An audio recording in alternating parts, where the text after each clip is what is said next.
Thank my colleagues and the leadership, of course, of Congressman Cedric Richmond.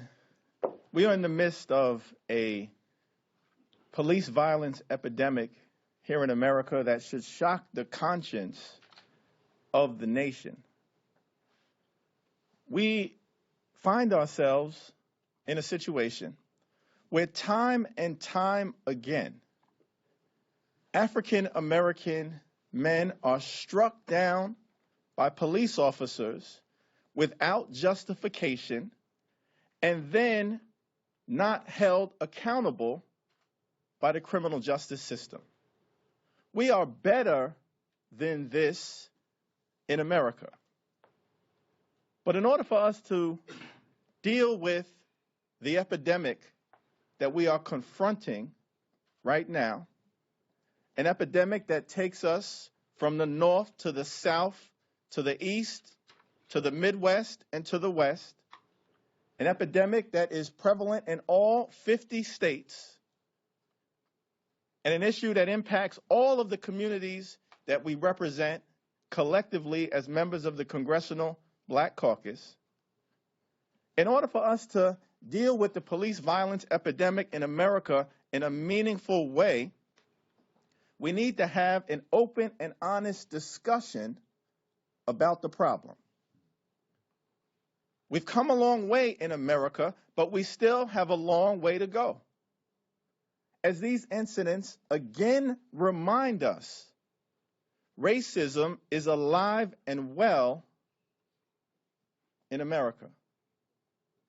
There are far too many young black men who are viewed as clear and present dangers simply because of the way they look, absent any justification.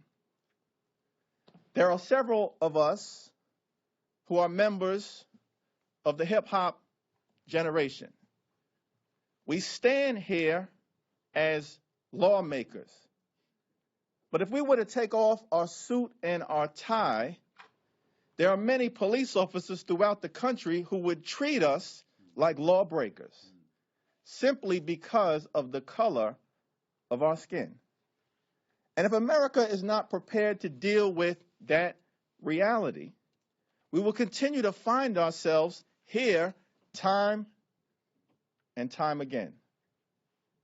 We've got to be honest and open and have real talk if we're going to confront this problem.